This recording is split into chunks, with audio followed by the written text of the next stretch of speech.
돈은 그만한 그릇을 가진 사람에게 모인다네. 10억 원의 그릇에는 10억 원, 1억 원의 그릇에는 1억 원이 모이게 돼. 당신이 다룰 수 있는 돈의 크기는 얼마인가요? 우리가 지금 제비 뽑기를 한다고 가정해 봅시다. 250개의 제비 중 1개가 10억 원짜리 당첨 제비이고 나머지는 꽝입니다. 그런데 제비를 1개씩 뽑을 때마다 1,000만 원씩 내야 합니다. 여러분은 참여하시겠습니까? 확률로 따져보면 250분의 1이니까 당첨은 힘들겠다고 생각하셨나요? 부자의 그릇이라는 책에서 한 수수께끼의 노인이 말합니다. 성공을 하기 위해서는 배틀을 많이 휘둘러야 한다고 말이죠.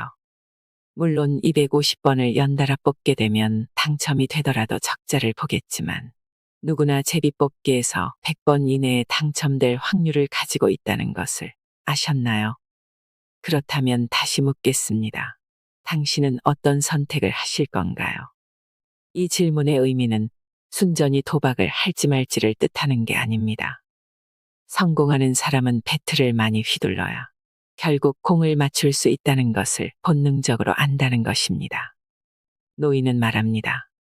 그러니까 배틀을 휘두르는 걸 그만둬서는 안 된다고 말이죠. 오늘 소개해드릴 책 부자의 그릇은 빚이 3억 원인 실패한 사업가가 수수께끼에 둘러싸인 노인과의 대화를 통해 부자의 그릇에 대해 알려줍니다. 이 이야기 속에서 당신이 가진 돈의 그릇이 얼마나 되는지 알아보는 시간이 되시길 바랍니다. 나의 그릇을 키우는 5가지 가르침도 함께 들으시면 좋겠습니다. 부자의 질문. 지금 자네는 1,000원도 제대로 다루지 못하고 있네. 부자의 그릇 제1장. 정말 운이 나빴던 걸까? 2014년 11월 11일 오후 4시. 저물어가는 태양이 나의 얼굴을 붉게 물들였다. 벌써 날이 어두워지네. 여기에 얼마나 있었지? 사실 이 말에 답을 해줄 사람은 없다. 주변에 아무도 없기 때문은 아니다.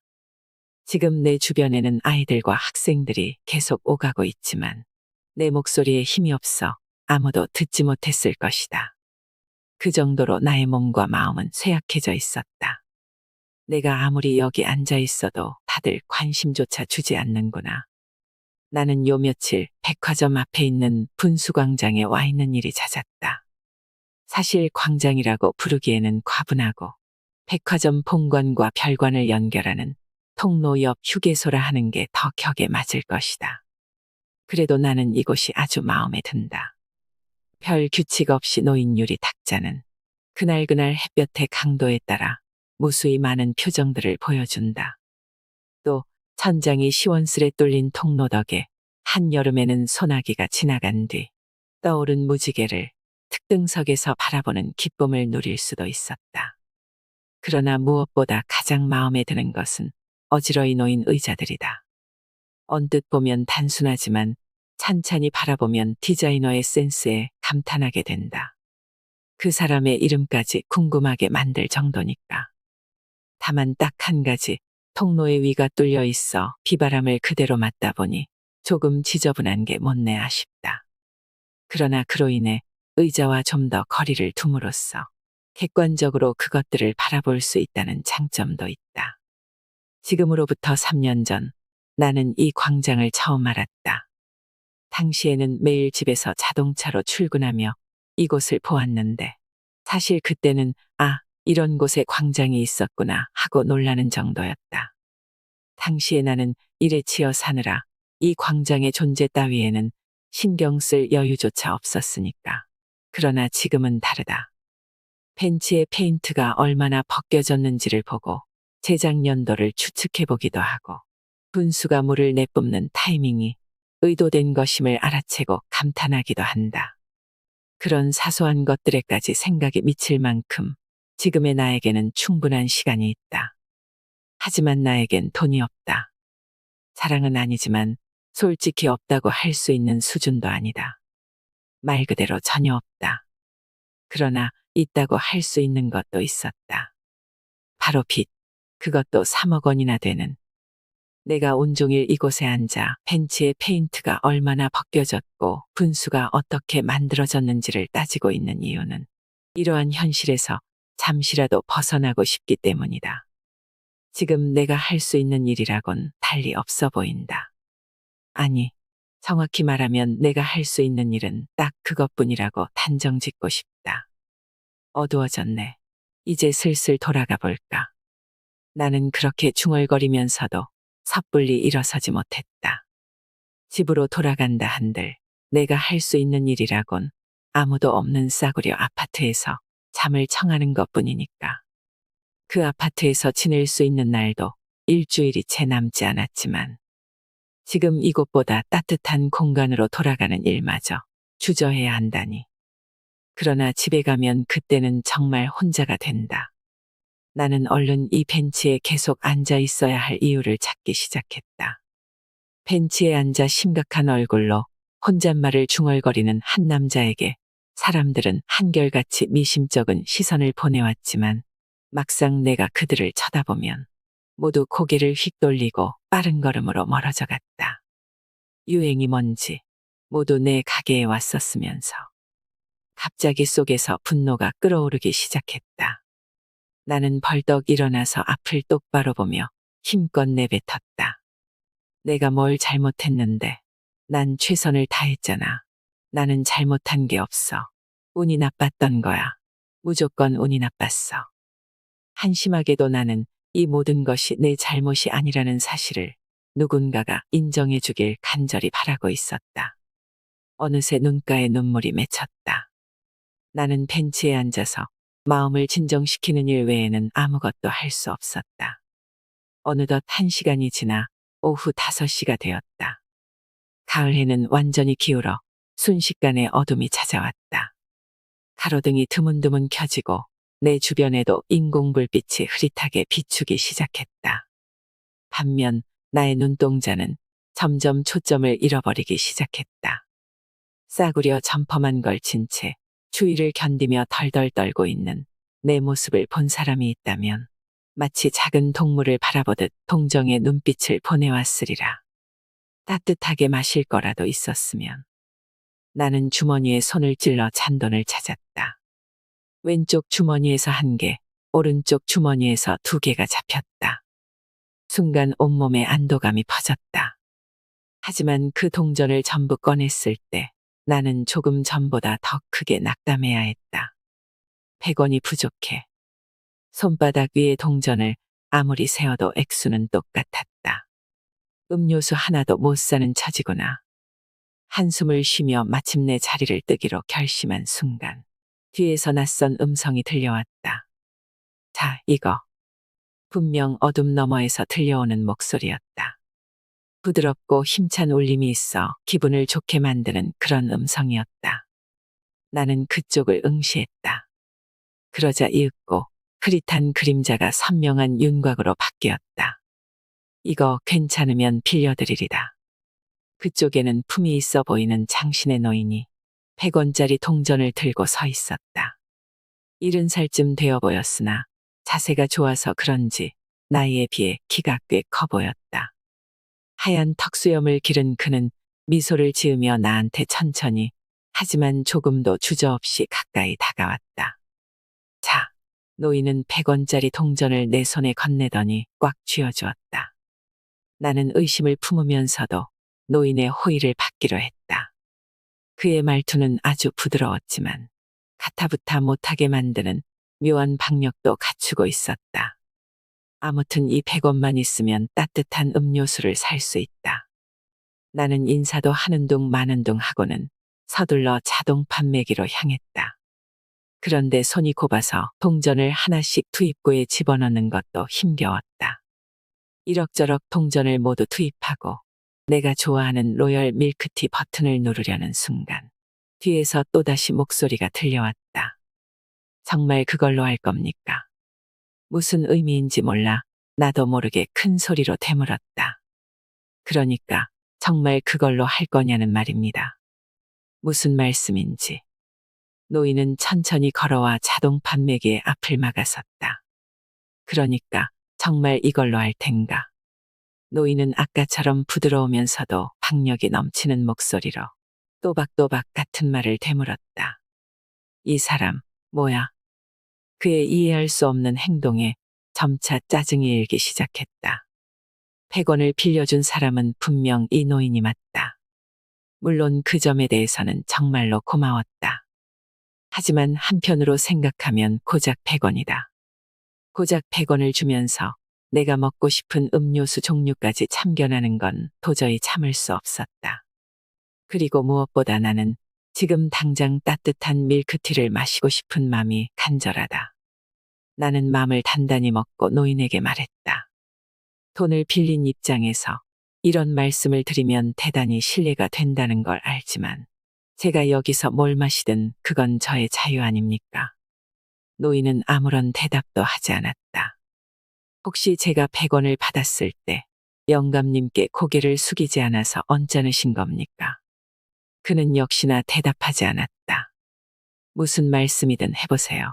이미 늦은 건지도 모르겠지만 이렇게 머리를 숙일 테니 이제 그만 봐주시죠. 나는 이 상황을 넘기기 위해 재빠르게 머리를 꾸벅 숙였다. 하지만 노인은 꿈쩍도 하지 않았다. 그렇다면 머리를 좀 더 숙여보게나. 노인은 내 눈을 응시하며 상냥한 미소를 머금은 채 이렇게 말했다.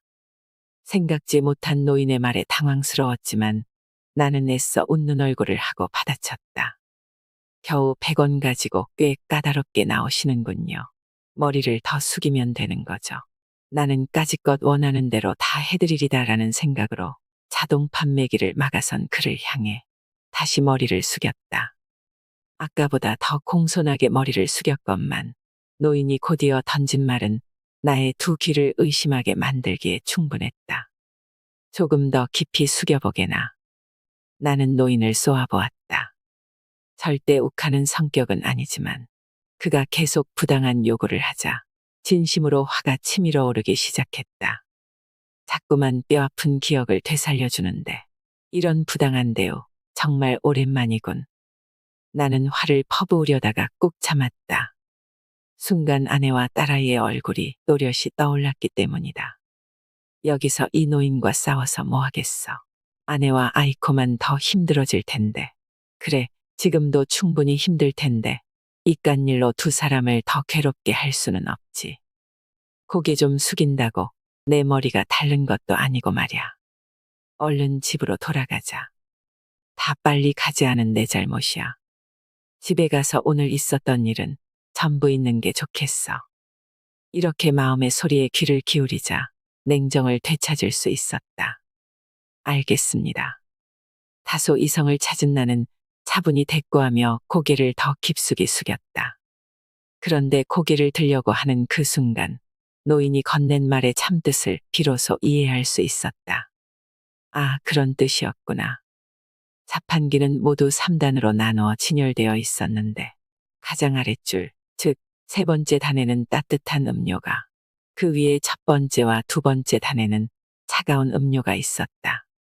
그런데 나는 빨리 밀크티를 마시고 싶다는 생각에 그만 먼저 눈에 들어온 두 번째 단에 차가운 밀크티 버튼을 누르려고 했던 것이다. 겨울에는 자판기에 차가운 음료가 있을 리 없다는 편견과 설령 따뜻한 음료가 있더라도 세 번째 단에 또 밀크티가 있을 리는 없다는 선입견. 더 덧붙이면 빨리 밀크티를 사서 온기를 느끼고 싶다는 욕망이 머릿속을 지배하고 있었던 셈이다. 노인이 나를 제지하지 않았다면 나는 이 겨울에 차가운 밀크티를 마실 뻔했다. 과장처럼 들리겠지만 남한테는 고작 밀크티일지 몰라도 지금 나에게는 세상에 둘도 없는 밀크티이다. 노인은 내가 그 사실을 알았음을 눈치챘는지 천천히 입을 열었다. 참 순수한 젊은이로구먼. 나 같은 늙은이의 불손한 요구에도 이처럼 따라주다니.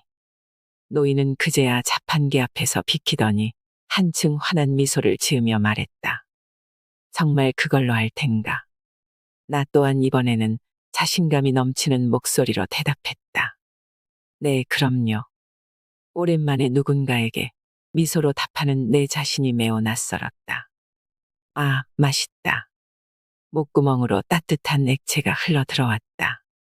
따뜻한 밀크티가 내 몸과 마음을 모두 녹이는 데에는 그리 오랜 시간이 걸리지 않았다.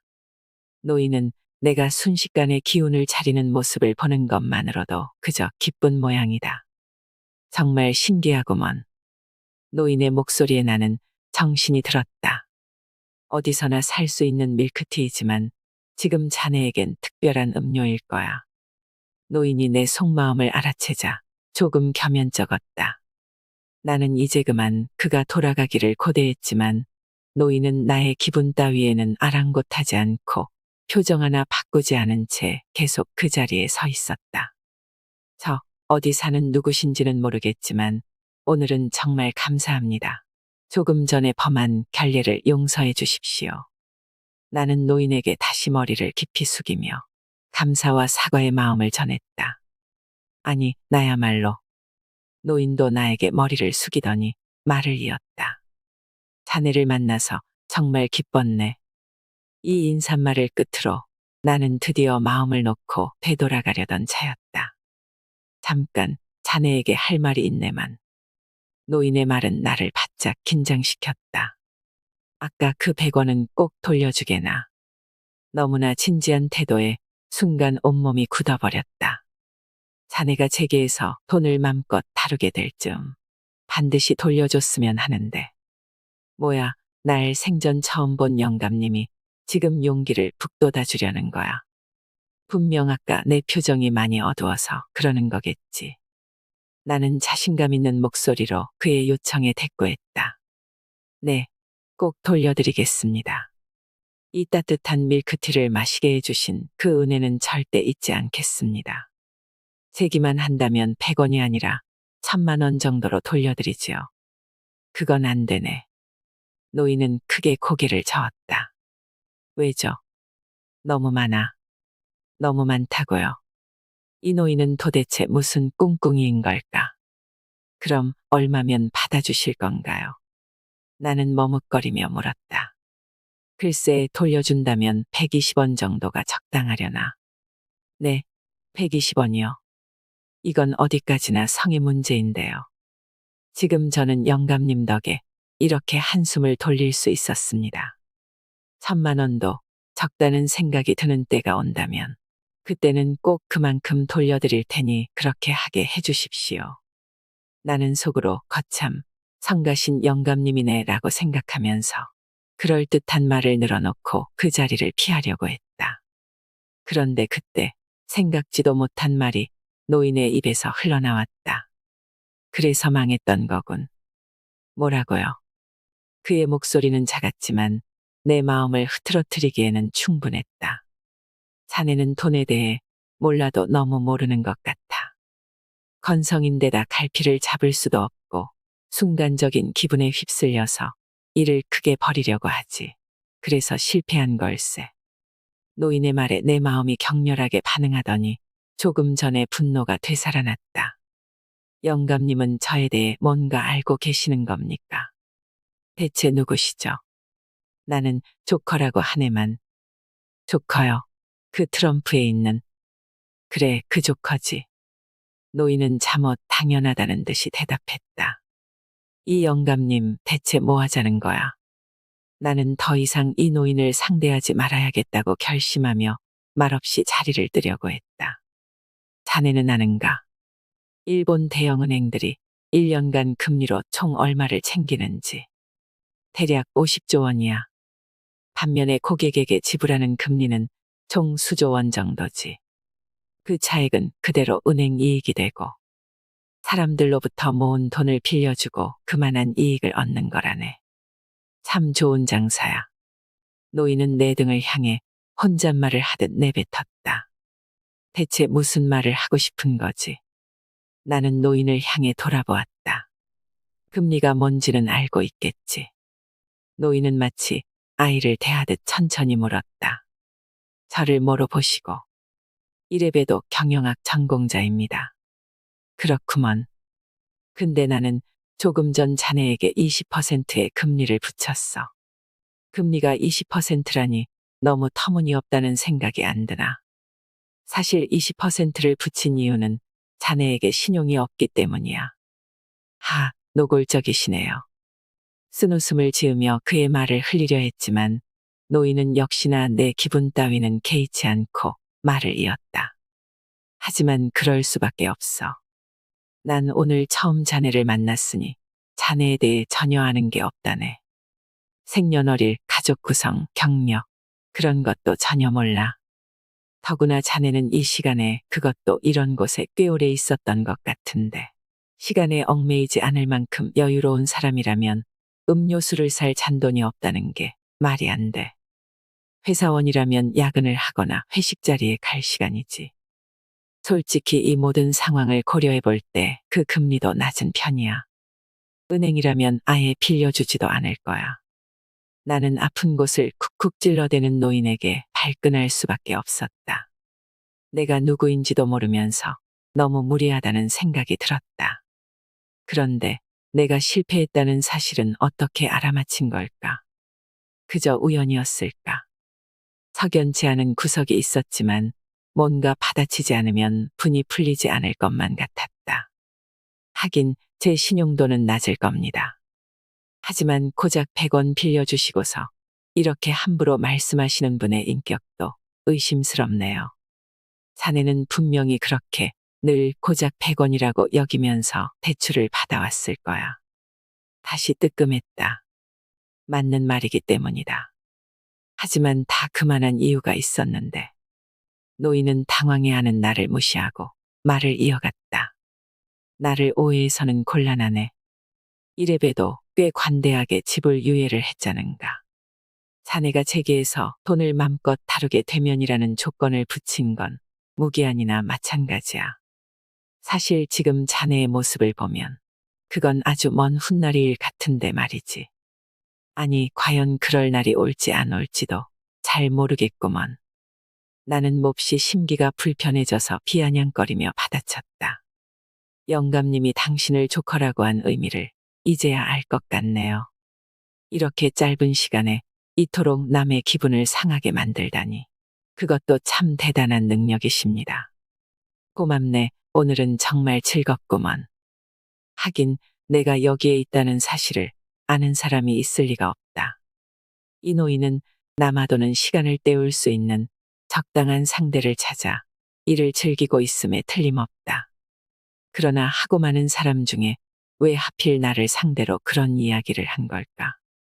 이유야 알 수는 없지만 어쨌든 노인은 상대를 골라도 한참 잘못 골랐다. 만약 내가 은행에 근무했었다는 사실을 알면 그는 분명 놀랄 것이다. 내가 그 말을 할 타이밍을 노리는데 그가 갑자기 다시 진지한 음성으로 말했다. 왜 내가 이런 이야기를 장황하게 늘어놓는지 의문을 갖는 모양이구먼. 자네는 이 짧은 시간에 돈을 쓰는 데에도 이미 잘못을 저질렀어. 아까 자네가 실수로 차가운 밀크티를 사려다가 멈춘 다음에도 자네한테는 3가지 선택지가 있었지. 하나는 그대로 따뜻한 밀크티를 사는 선택지. 노인은 잠시 뜸을 들이더니 아이를 가르치듯 말했다.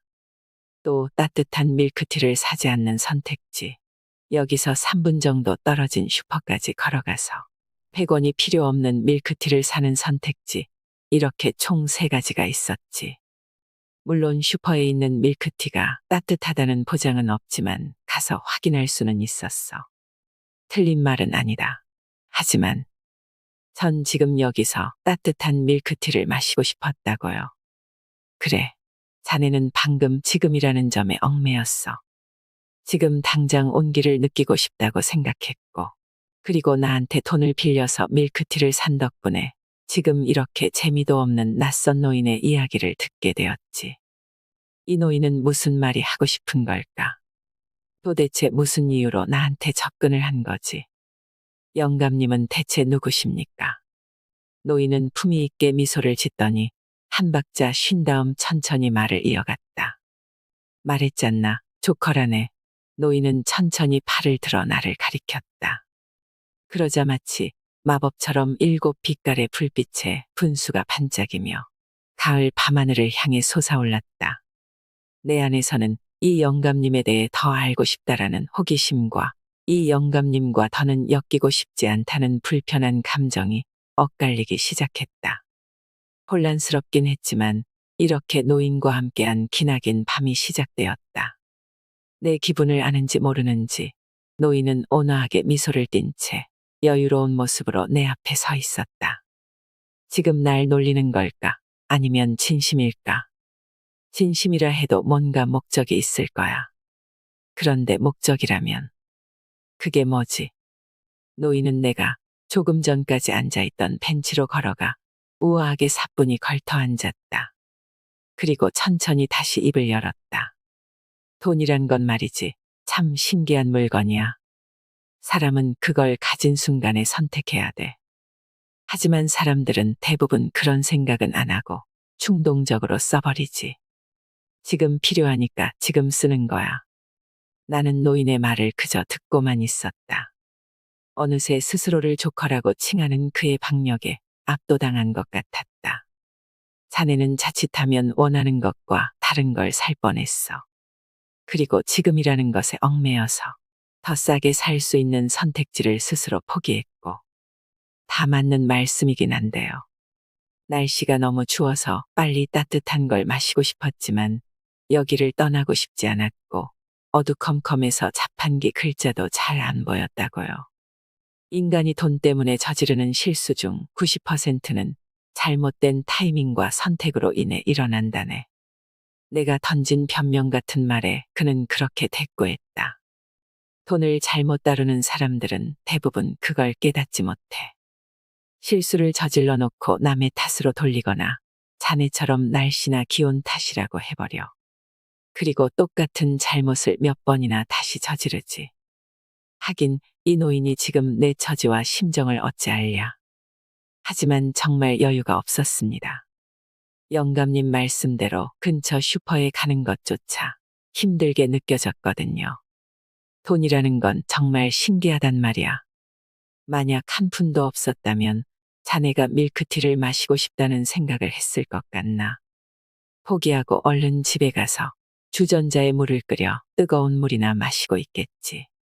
동전 몇 푼을 가지고 있다 보니 자네는 정상적인 판단을 내리지 못했어.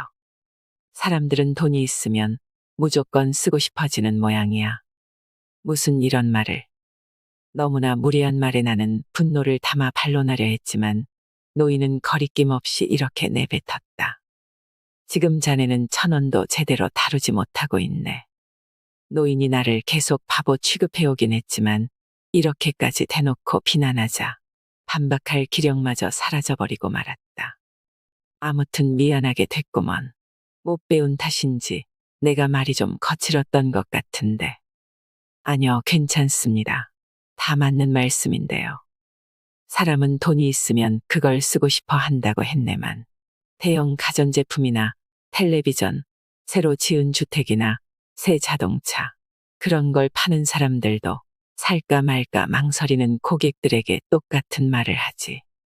지금이 바로 구입할 때입니다라고. 이 말은 마법과도 같아. 망설이던 고객도 그 말을 들으면 지갑을 열거든. 네, 그야 전문 영업자는 지식도 많고 노하우도 많아서 그들이 하는 말에는 묘한 설득력이 있거든요. 어떤 의미에서 보면 지금이 바로 구입해야 할 때라는 말은 너무나 당연해. 왜냐하면 구매자는 그 상품이 갖고 싶어서 매장으로 나온 걸 테니까. 당연히 당사자에게는 그때가 구입할 때가 되겠지.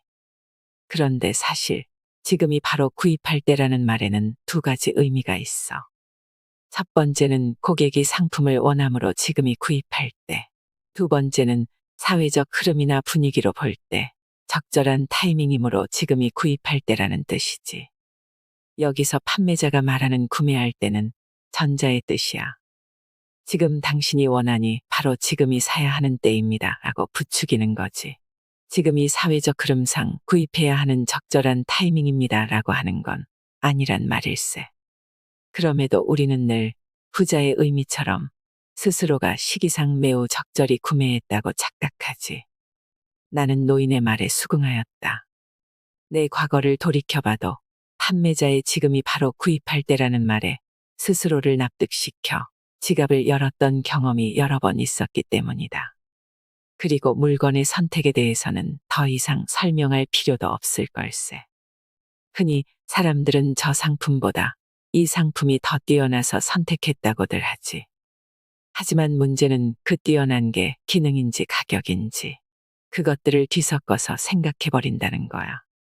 그리고 돈을 아끼려다 별로 좋지 않은 걸 샀던 경험이 있다 보니 집이나 자동차처럼 큰 물건일수록 기능을 우선시해서 선택하려고 들어.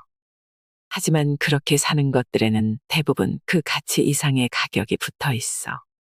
집이나 자동차를 예로 들어보지. 그것들 모두 2년쯤 지났다고 생각해보게.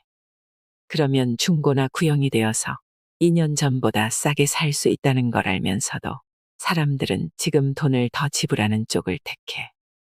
돈을 더 내므로써 잘못된 선택을 하고 있지 않다는 안도감을 사는 거야.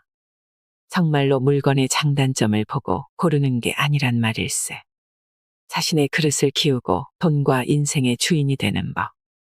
이야기에는 수많은 조커의 말이 등장한다. 그중 특별히 인상에 남는 말은 각자 다르겠지만 여기서는 내 개인적으로 크게 와닿았던 말들을 정리해보고자 한다. 돈은 그 사람을 비추는 거울이야. 나는 이것이야말로 돈의 본질을 가장 잘 드러내는 말이라 생각한다. 돈을 어떻게 쓰는지를 보면 그 사람의 습관, 라이프 스타일, 취미와 취향 등을 모두 알 수 있다. 시험 삼아 한 달 동안 자신이 사용한 돈의 영수증을 모아서 누군가에게 보여줘 보자. 아마 그들은 당신의 식생활, 행동 범위, 취미, 성격까지 대부분 유추해낼 것이다. 즉 돈이란 사고와 행동의 결과가 그대로 드러난 산물이며 우리의 사고방식에도 크게 영향을 미치고 있는 것이다. 따라서 저금을 많이 하는 사람은 자기 관리 능력이 높다고 해석할 수 있다. 또 음반에 쓰는 돈의 비중이 높은 사람은 음악을 특히 좋아한다고 볼 수 있다. 그리고 수입이 높은 사람은 오랫동안 실력을 갈고 닦기 위해 열심히 노력해왔음을 증명한다. 반면 세상에 도움이 되고 싶다고 말하면서 자신을 위해서만 돈을 사용하고 있다면 그 말은 설득력을 잃을 것이다. 조커가 일관되게 전달하려고 한 메시지가 무엇이었는지 여러분은 알아차렸는가? 그는 돈 자체의 소중함보다 돈과 어울리는 방식이야말로 자기 자신을 표현하는 기림을 여러 각도에서 우리의 주인공에게 전하려 했던 것이다. 사람에게는 각자 자신이 다룰 수 있는 돈의 크기가 있거든. 이 말은 자기 자신의 그릇이 커져야 그에 맞는 큰 돈이 들어온다는 뜻이다.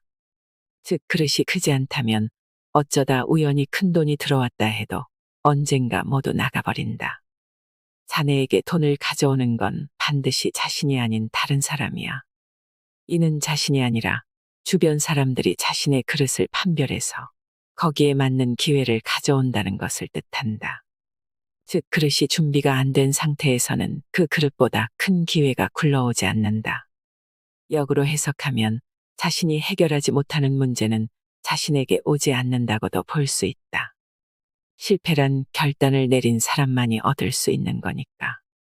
이는 일반적으로 실패란 단순히 돈이 줄었음을 가리키지만 거기에서 얻을 수 있는 경험의 가치는 아주 크다는 메시지를 담고 있다. 실패를 하고 싶지 않다고 생각하는 사람들의 대부분은 내가 가진 돈을 줄어들게 하고 싶지 않다는 생각에 사로잡혀 있다. 즉 그들이 실제로 두려워하는 것은 실패가 아니라 돈인 것이다. 다시 말해 이미 그 인생은 돈 때문에 도전하지 못하는 인생이 되어 있음을 뜻한다. 그리고 조커는 그렇게까지 돈의 영향을 받고 사는 사람들에게 무엇보다 자신이 돈을 어떻게 다루는지부터 돌이켜볼 것을 간곡히 전한다. 나는 자네에 대해 유추했지. 분명히 돈의 지배를 받고 있을 거라고. 마지막으로 조커가 강하게 전달하고자 한 메시지는 편지에 적혀 있던 바로 이 문구라 할 수 있다. 돈의 많고 적음에 따라 사회적 지위가 결정되고 돈에 대한 지나친 집착으로 가족애나 우정이 깨지는 두려움. 돈을 얼마나 소유하는지에 따라 인생이 결정되고 그릇된 방향으로 향할 수 있다는 무서움. 돈보다 중요한 것은 전혀 보이지 않게 되는 공포. 그것들이 모두 이 한마디에 담겨 있다. 나와 일 중에서 뭐가 더 중요해라는 물음은 연인 사이에 종종 오가는데 당연히 나도 일도 중요하다. 즉, 삶의 질을 높이려면 그중 어느 하나가 아니라 반드시 이 두 영역 모두 향상시켜야 한다. 그리고 그러기 위한 열쇠를 지녀야만 돈에 지배당하지 않고 돈과 사이좋게 공생하는 힘을 얻게 된다. 돈이란 신용을 가시화한 것이다. 조커가 자네에게 돈을 가져오는 건 반드시 자신이 아닌 다른 사람이야 라고 말했듯이 돈은 신용이 있는 사람에게만 전달된다. 그리고 신용이 높으면 그만큼 많은 돈이 기회라는 얼굴로 접근한다. 신용은 지난 행동들의 결과이고 지난 행동은 하루하루 사고해온 결과이다. 요컨대 하루하루의 사고가 행동을 만들고 그 행동이 신용을 만들며 그 신용이 결과적으로 돈이라는 형태로 나타나는 것이다. 학교에 가서 공부를 하고 친구들과 약속을 하고 직장에서 착실하게 일을 하는 것도 모두 신용을 얻기 위해 하는 행동이다. 그리고 신용을 얻으면 돈이라는 형태로 남게 되고 그 돈은 선택지를 늘려주는 도구가 된다. 그리고 그 도구가 증가하면 한층 더 알찬 라이프 스타일이 실현된다. 누구나 평생 함께 어울리게 되는 돈. 의무교육에서는 배우지 못하는 돈의 교양을 올바르게 깨우치고 양성하는 것이 여유로운 인생을 만들 뿐 아니라 더 나은 인격을 형성시켜준다. 나의 그릇을 키우는 5가지 가르침. 돈은 그 사람을 비추는 거울이다. 돈을 어떻게 쓰는지 보면 라이프 스타일을 모두 알 수 있다. 사람마다 다룰 수 있는 돈의 크기가 다르다. 그릇이 크지 않으면 어쩌다 돈이 들어와도 모두 나가버린다. 빚은 돈을 배우는 아주 좋은 재료다. 빚은 나쁜 게 아니다. 부채와 금리를 잘 다루면 부를 얻는다. 실패란 결단을 내린 사람만 얻는 것이다. 실패를 두려워만 하는 이는 기회가 와도 도전하지 못한다. 돈의 지배를 벗어나라. 돈에 지배당하지 말라. 돈의 성격을 알고 공생하는 법을 깨쳐라. 이상으로 인생의 품격이었습니다. 하루하루 당신의 품격이 더 빛나길 바랍니다.